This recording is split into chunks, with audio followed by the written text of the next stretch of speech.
Hey guys, in this video, I will show you how to install Seamless Coop and Convergence mod 2025.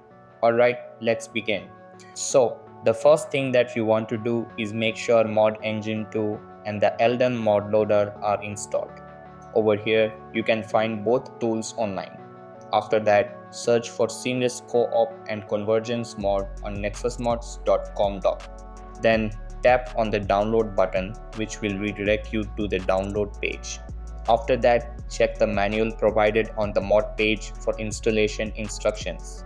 Then extract both downloaded mods. Over here, you'll find the Convergence mod folder from the installer. Then place the Seamless Co-op DLL and ini files into that folder along with all the Convergence files. After that, launch the application in-game.